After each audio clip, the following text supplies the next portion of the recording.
Hai, Assalamualaikum warahmatullahi wabarakatuh. Kita sambung lagi dalam video dalam modul yang ke-6 ini. Saya Rahman Basri mengalu-alukan sekali lagi kedatangan anda untuk menonton dalam video tutorial yang ke-6 ini. Okey, dalam package video tutorial inboxcash.my ini.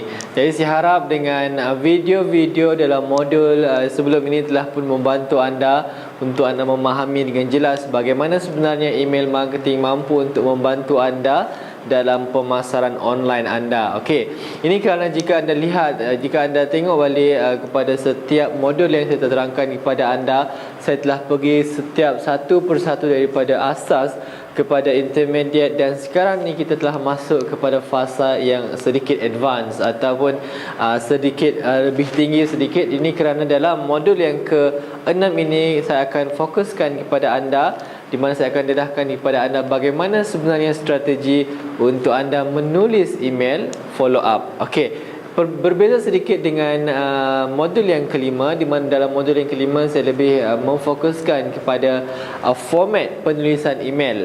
Bagaimana bentuk introduction, bagaimana bentuk anda ingin menyusun konten anda, dan bagaimana untuk anda menutup email anda dan seumpamanya. Itu untuk dalam modul yang sebelum ini, iaitu modul yang kelima. Saya terangkan kepada anda berkenaan dengan format penulisan email yang berkesan yang boleh membantu anda menghasilkan jualan. Namun begitu, dalam video tutorial dalam modul yang ke-6 ini saya lebih fokus kepada bagaimanakah strategi untuk anda menulis email follow up kepada prospek anda. Okey, di mana bila kita menyentuh berkenaan dengan strategi email follow up ini merangkumi kepada satu kempen khas promosi dalam sistem autoresponder anda, di mana anda perlu memikirkan apakah email yang pertama anda kena hantarkan kepada prospek anda, email yang kedua, yang ketiga, yang keempat, dan yang seterusnya. Okey, dan anda boleh menghantar lebih daripada 20 email untuk satu kempen promosi yang anda hasilkan melalui sistem autoresponder anda.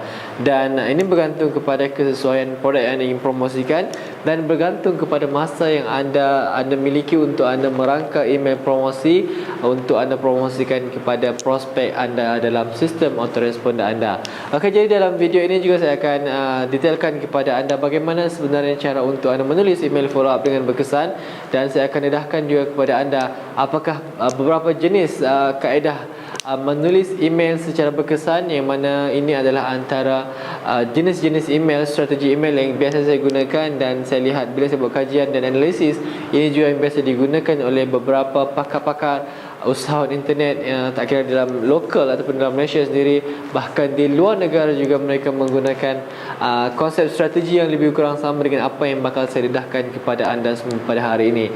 Okey, jadi untuk itu saya harap anda dapat lebih fokus terhadap apa yang bakal saya terangkan kepada anda sebentar sahaja lagi dan dalam video-video seterusnya nanti. Okey, untuk yang pertama sekali saya akan terangkan kepada anda, dalam menulis email anda perlu membuat perancangan terlebih dahulu. Okey, sama seperti kita boleh menganggap kita menulis email ni kita ingin menulis satu esei.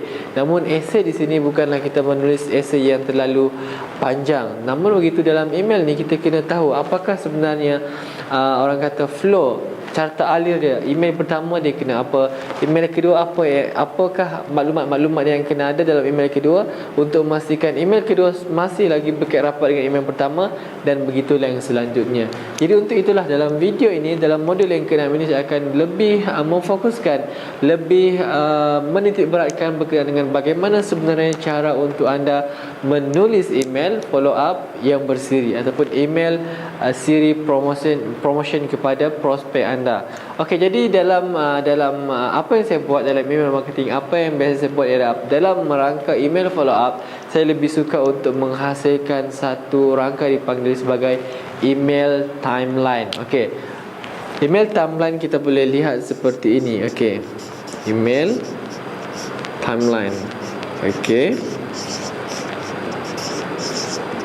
ini adalah email timeline. Okey, Di mana dalam email timeline ini saya akan terangkan kepada anda bagaimana cara untuk anda mengenal pasti email pertama, kedua, ketiga dan selanjutnya.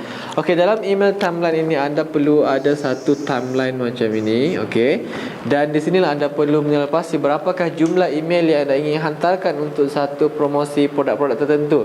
Okey, sebagai contoh anda ingin mempromosikan produk A dan anda bila anda membuat perancangan anda telah pun meletakkan satu jumlah email yang bakal anda hantarkan kepada prospek anda. Mungkin anda boleh letakkan 5 email follow up. Jadi di sini anda kena letakkan 1, 2, 3, 4 dan 5. Jadi ada email yang pertama, email yang kedua, email yang ketiga, email yang keempat, email yang kelima.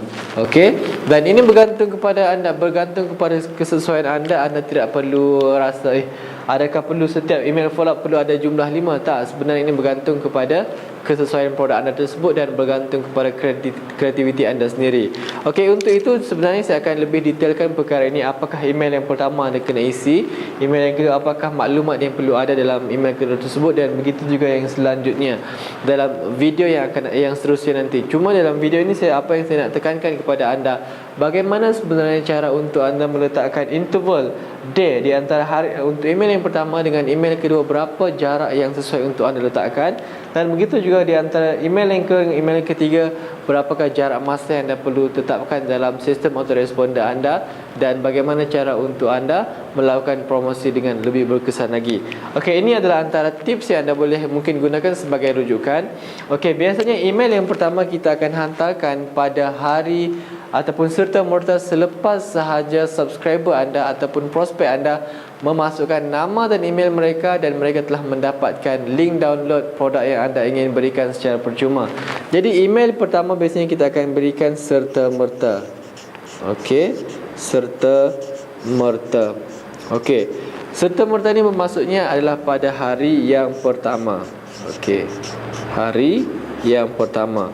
Hari pertama mereka daftarkan nama email dalam squeeze page anda, dalam opt-in form anda, maka email pertama telah pun dihantar secara automatik ke dalam email subscriber anda tersebut. Okey, seterusnya email yang kedua. Bilakah masa yang sesuai untuk anda hantarkan email yang kedua ini? Saya sarankan untuk anda hantarkan pada keesokan harinya, maksudnya selang sehari daripada email yang pertama ini. Maksudnya anda hantarkan di sini adalah pada hari yang kedua. Okey, apa rasionalnya anda perlu menghantarkan email yang kedua ini pada hari kedua?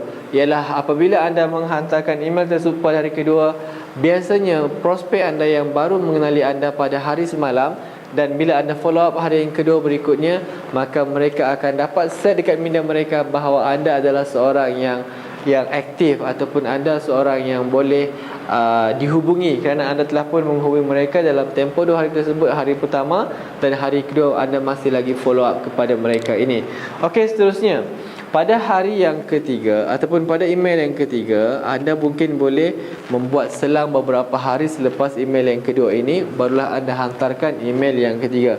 Mungkin jarak di antara hari yang kedua dengan email yang ketiga ini mungkin anda boleh jarakkan dalam tempoh 2 ataupun 3 hari berikutnya. Jadi mungkin di sini kita ambil sebagai contoh 3 hari. Jadi jika hari di sini hari kedua, di sini sudah akan menjadi hari yang kelima. Okey, hari yang kelima.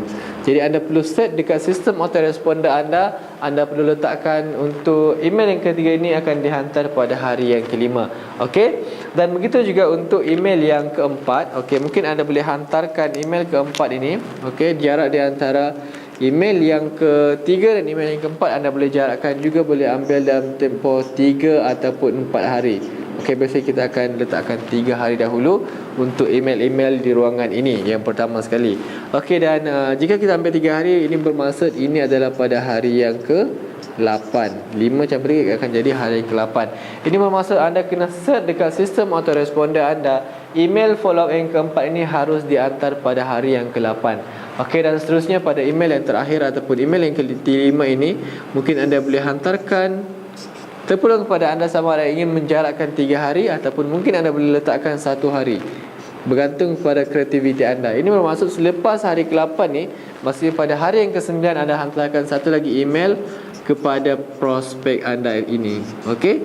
Jadi anda dilihat di sini anda adalah konsisten menghantar email kepada prospek anda, dan ini sebenarnya akan membantu untuk membina kredibiliti anda di mata prospek anda jika prospek anda masih lagi baru mengenali anda, dan inilah masanya untuk anda memperkenalkan diri anda kepada mereka dengan menghantar email sekerap yang mungkin. Namun anda tidak menghantar email walaupun sekerap mungkin, namun anda kena kenal pasti hari-hari yang anda ingin hantarkan tersebut. Okey. Ini adalah sekadar rujukan ataupun sekadar pandangan daripada saya, cadangan daripada saya, dan anda sebenarnya bebas untuk meletakkan berapakah interval hari yang bersesuaian untuk email yang anda bakal hantarkan kepada prospek anda, dan juga berapakah selang hari di antara hari email pertama, kedua, ketiga dan seterusnya. Dan begitu juga dengan jumlah email ini, anda juga boleh letakkan mungkin sehingga kepada 20 follow up email, 30 follow up email, dan berapa banyak yang anda ingin hasilkan, bergantung kepada kesesuaian anda dan bergantung kepada kreativiti yang anda miliki. Okey, jadi ini adalah perkara asas dan perkara yang paling penting yang anda kena titik beratkan dalam penulisan strategi penulisan email follow up ini.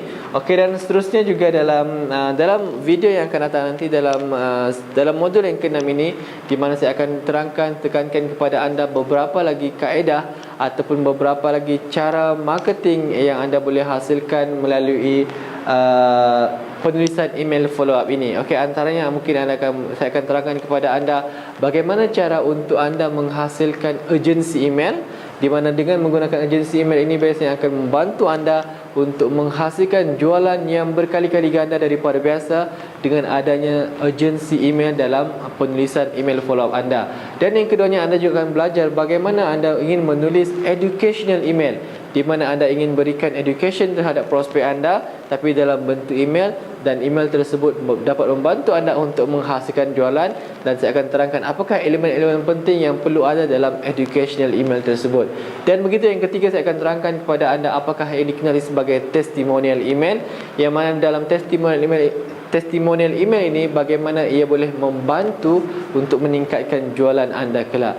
Jadi dan banyak lagi perkara-perkara yang akan saya terangkan dalam modul yang ke-6 ini, dan saya harap anda dapat fokus dan anda dapat konsisten terhadap apa maklumat yang bakal saya kongsikan kepada anda dalam video yang seterusnya nanti.